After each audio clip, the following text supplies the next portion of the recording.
This is Sustainable Voices, where ideas for a better future speak loud. Hi everyone, we are Viktoria and Xenia. We are your hosts for today. We are two master students at Aalen University of Applied Science and explore how our university encourages pro-environmental behavior among the students with insights into current projects. But that's not all. We've got an expert guest joining us to share valuable insights. Curious? Stay tuned, because together we'll explore how to turn sustainability into action and create a brighter future for our campus and beyond.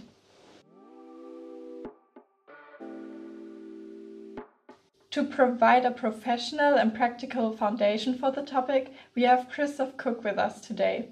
Dear Christoph, would you like to briefly introduce yourself to our listeners? Hi, my name is Christoph Kuck. I come from the social entrepreneurship area, originally where we try to achieve sustainability goals by business models. And in my last position, I built a business unit where we helped companies to integrate sustainability goals in their business models. Now here at Hochschule, at University Aalen, I have a split position. One part I'm in a research project. I'm doing research on how to transform a for-profit enterprise into a social enterprise. And in the other position, I am here at the Education for Sustainable Development unit. Yeah. Great. And I'm happy to be here. Thanks. Great, thank you. So could you please tell us what the Education for Sustainable Development unit at Aalen University is and what your role specifically is in this unit? Yeah. What it is, there are two leading professors. It's Professor Iman Taha and Professor Katharina Weber. And then we are 3 employees. Yeah, but all of us 3 are only in a part-time job, so we have a total of, I think, 50 or 60%, something around that. Yeah, the role in the department. So maybe we start with this. The goal of the unit is to do education for sustainable development, and our role is, I would say, organizing formats and initiating things. We get to talk about the variety of the things. Yeah, we will do this later. So another question from us to you is, what does sustainability mean for you personally? Sustainability, I think I could say something about something that can be measured or balanced, something with good or bad elements. You know, this kind of plant more than you harvest thing. But to me, sustainability is just a very soft definition. To me, it's just a mindset that you want to do good things. And I think we all know what is good and what is not good. And yeah, this is something that is, for me, what I live. Somehow necessary mindset, but also something that must be fun. I think we won't get the transformation to more sustainability without any fun or something that you get. Yeah, it must always be worthwhile. So otherwise we won't get the people to become more sustainable if they do not get anything out of it. So yeah. Yeah, thank you, Christoph, for your introduction and your opinion so far. And now we are thrilled to start into today's topic, encouraging pro-environmental behavior at Aalen University.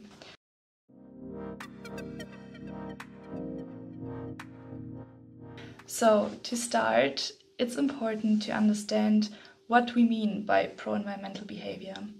So, let me first explain what pro-environmental behavior is. For our understanding, and according to Lange and De Witte 2019, it can be defined as actions that protect the environment or avoid harming it, like consciously using renewable energy or habitually cycling instead of driving. So, as you can see, it's not just about big actions, but also small actions that matter. But why is acting pro-environmentally so important, you may wonder? Well, acting pro-environmentally is crucial because humans are responsible for environmental issues like climate change, overconsumption and pollution. Therefore, everyone needs to adopt more sustainable behaviors, as even small actions can make a significant difference in protecting the environment. But why are we talking about this topic today? Well, it's because sustainability isn't just a global issue, it's a personal one. And acting environmentally friendly is something that directly affects all of us students. And let's be honest, it's not always easy to integrate sustainable habits into our busy lives. Exactly. That's why we've designed this podcast with a unique perspective and the hashtag Students for Students. We're in the same position as you and can tell, and also according to the study from Blake, 1999, that a lack of time and knowledge are one of our biggest challenges that we face as students. Between lectures, assignments, and a private life, there's often not much time left to inform yourself about projects or get involved in them. But it's not that we don't care about the environment, it's just that the time we have is so limited with all the other responsibilities. And that's why this podcast is so important. It's a way to save you time and effort of researching and give you an easier start on how you can engage in sustainability here at Aalen University. With that said, let's dive deeper into the topic. Together, we'll explore how you, as students, can be part of sustainability at Aalen University. So, Christoph, you're in the middle of it all. We would like to know what role the university plays in encouraging pro-environmental behavior among the students. Can I first say something about what you just said? Yeah, I think it's very interesting what you said, because you mentioned that you don't have time as students. But to my opinion, sustainability must always be something that somehow it must be rewarding and it must give you something back. And I think it works so often, but we always need to find out how we can get there. And I think that the experimentation is a very good key to that. When I think of my children and they try to put a ball on top of the tower of their children building blocks, and where you as an adult would say you don't even need to try this, but they try, and then they find solutions where you say, oh wow, you tried and you found your solution. And I think there are so often ways to make things possible, but we are very often not trying because we think that it's not possible. And I think we should more often just try and error, and then there will come ways to be more efficient in doing things and getting things back. So I think this is the part that gives us things back and time back. Mm-hmm. Sorry, what was the question again? No problem. So the question was that we would like to know what role the university plays in encouraging pro-environmental behavior among the students. I would say education is one big pillar. If we would be an enterprise and we would need to do materials analysis, then probably would come to the result that the education, we have the biggest leverage, and then there is also the enablement of people working here, people studying here, in getting sustainable work and student life. But also, I think research has a big influence. But if you ask us as the unit for education for sustainable development, I would say our biggest point is, of course, the education with the knowledge transfer and the transfer of competences. But there it's not possible to separate it so clearly. We also successfully applied, for example, for endowed professorship for life cycle engineering. And of course, then this professorship is doing education and also research. But also there are many classical education things, like we applied it for projects for bringing sustainable development more in education. We offer lectures for the Education for Sustainable Development marking place of the education office in the district Ostabkreis. There we go to schools there. We also doing network with local actors. Mm-hmm. Yeah, great. It's nice to hear that you do quite a lot when it comes to sustainability. I mean, it's a job, but it's encouraging to know that our university isn't just talking about sustainability, but actually wants to make an impactful change. Mm-hmm. But let's dig a little deeper. Studies show that awareness and education are key drivers of pro-environmental behavior. And in detail, the study from Stern and colleagues 1999 has shown that the first step to behavioral change is awareness of environmental shifts, because they impact our habits and decisions. And by recognizing these changes, we can better understand their consequences and feel a stronger sense of responsibility, which encourages pro-environmental actions. I think this shows clearly that education is such a powerful tool, but sustainability is also about thinking ahead, isn't it? Christoph, could you tell us what the long-term goals are that the university is pursuing in this area? The long-term goals, I would say, is of course that people act sustainable. We try to enter there in a different level than just knowledge. We try to make it normal, or that would be our long-term goal, that we make it normal for people to act sustainable. And it's not us who need to do sustainability, it's everyone. So we need to get everyone in the position, and our job is then, of course not only, but one part of our job is then to prepare the soil to get people acting sustainable. And if you say we prepare the soil, then we look that it's the right conditions, that everything is there, what is needed to get to the sustainable actions.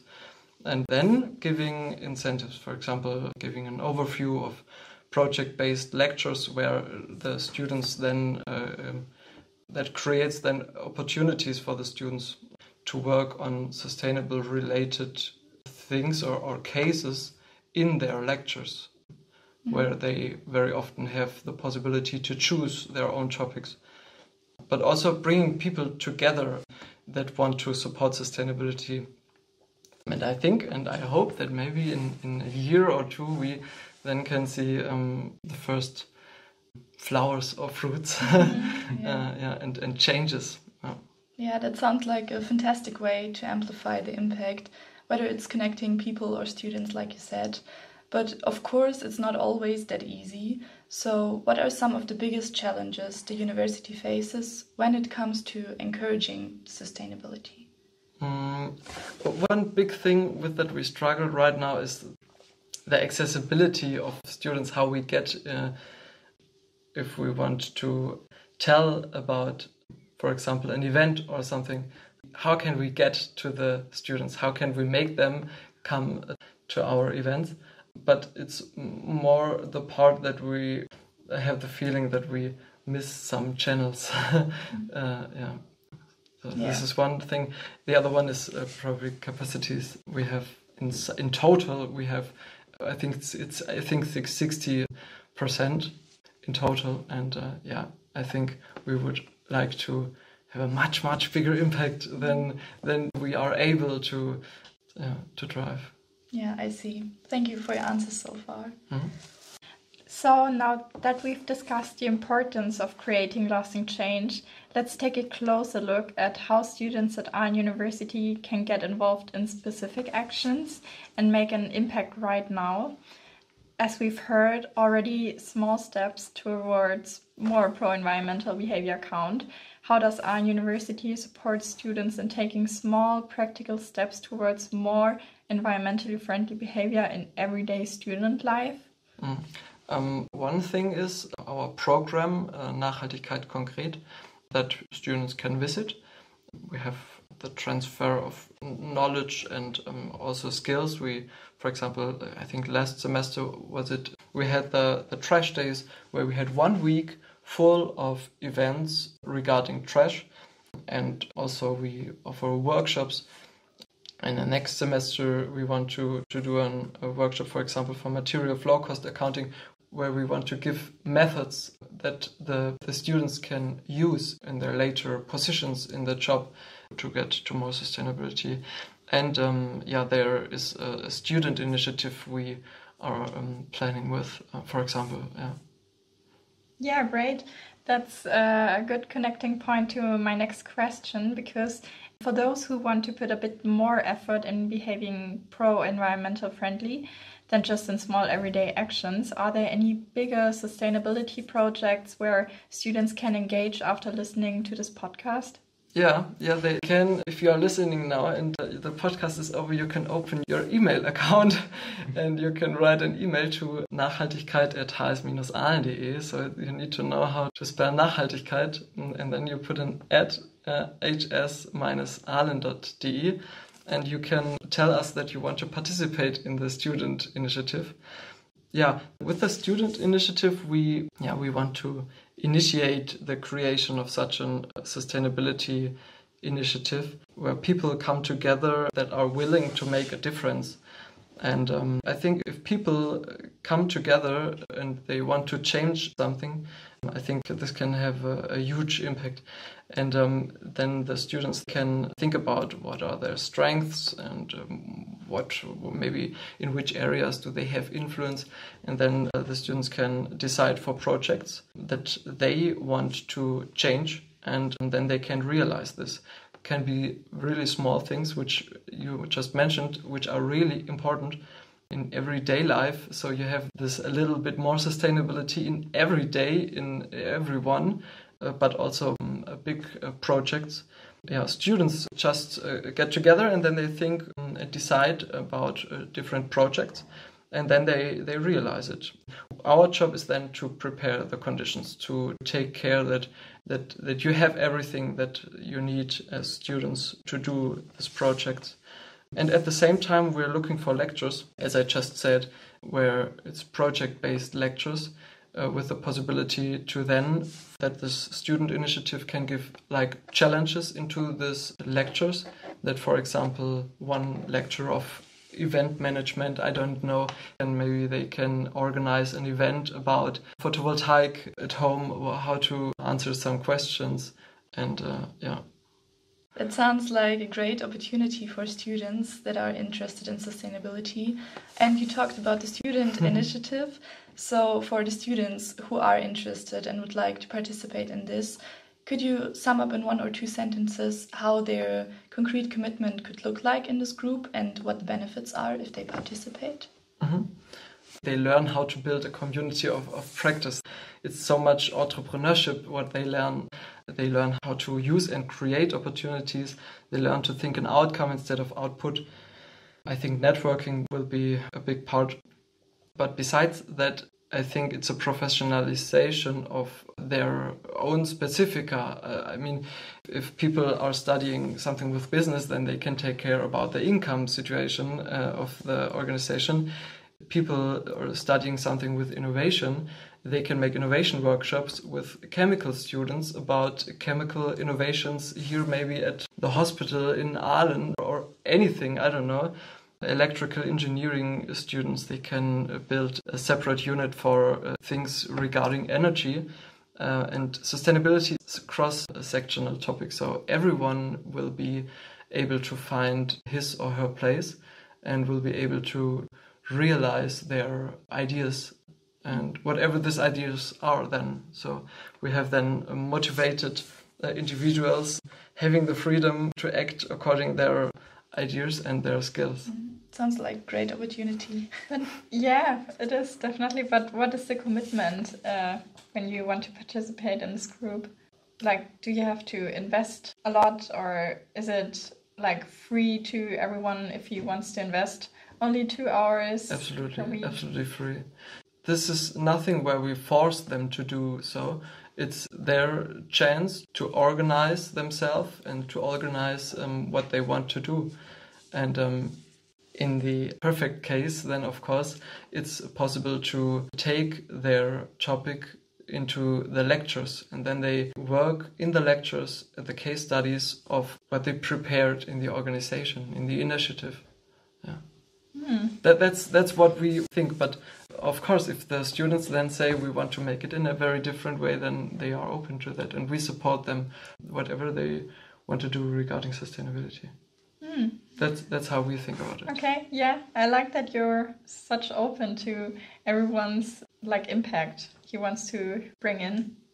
And speaking of the possibility of collective action when it comes to sustainability, there are actually some interesting studies about peer influence when it comes to sustainability. The study from C and colleagues from 2022 has shown that belonging to a community can significantly boost pro-environmental behavior, as people are more likely to act sustainably when they feel connected to a group that values such actions. And we shouldn't forget that acting in a pro-environmental way can be incredibly rewarding to you personally too. So there's a so-called warm glow feeling. It's that positive emotion we get when we do something good for the environment. And there's a study from Zawadzki and colleagues from 2020 that shows a link between pro-environmental actions and increased happiness, making it a win-win for both us and the planet. And if we're talking about reward or win-win, isn't there a certificate connected to the sustainability at Aalen University? Yeah. There is one. But first, it's very interesting with the warm glow feeling. I've never heard about that. Very interesting. There is the green tech label, green technology and economy, I think it's called. Our unit, we don't have anything to do with it, but yes. I think there's a website where you can find the courses that participate, and then you can visit these courses, and then you get, I'm not sure if you have, I think 30 ECTS points, then you get the certificate that proves that you got green skills, green tech skills. Yeah. Mm-hmm. Yeah, that sounds like a great opportunity for students as well. Thank you.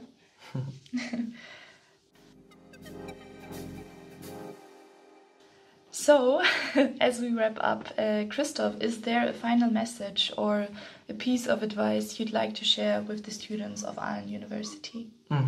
Get together, maybe in the student initiative. I think just not to plan too much, rather than just let the things arise by experimentation and trying out. Yeah, thank you so much, Christoph, for sharing these insights about sustainability and pro-environmental behavior at Aalen University, and also your own opinion and expertise. So, to summarize, we've learned that small actions matter. We've heard today about the amazing steps the university is taking to integrate sustainability into its curriculum, projects, and overall missions. It's clear that the university sees sustainability as a shared responsibility, and it's inspiring to see how they are working towards it. They offer many opportunities to increase awareness for pro-environmental behavior. They also encourage to act pro-environmentally from just small little things in your everyday student life or even student initiatives.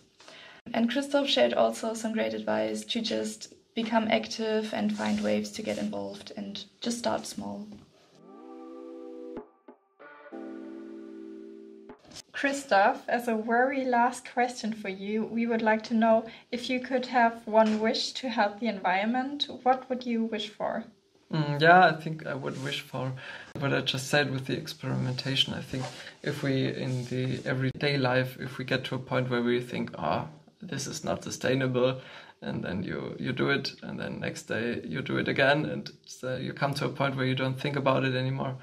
I think just to try to change something and just to do an experiment, and then if you find a solution somehow, then you can enable others to work with your solution, and then you get to social entrepreneurship, where you can commercialize the possibility to get to more sustainability. I think this is maybe a wish. Yeah, great. To think in possibilities. Yeah, thank you. So here's your call to action to all students. Get involved. Take that first step by exploring the courses regarding sustainability at Aalen University. Focus on the small everyday actions to support sustainability, or connect in a group with like-minded people. Your actions, no matter how small, add up and contribute to a more sustainable future. And now it's your turn to take action. Yeah, we hope this podcast has inspired you and also sparked a wake-up call to make a change. Woo! And again, a huge thank you to our expert and guest, Christoph Kuck. Yeah, and thank you for having me here in your podcast. Thanks for listening to Sustainable Voices. Let your voice drive change. If you like this podcast, check out the other episodes of Sustainable Voices.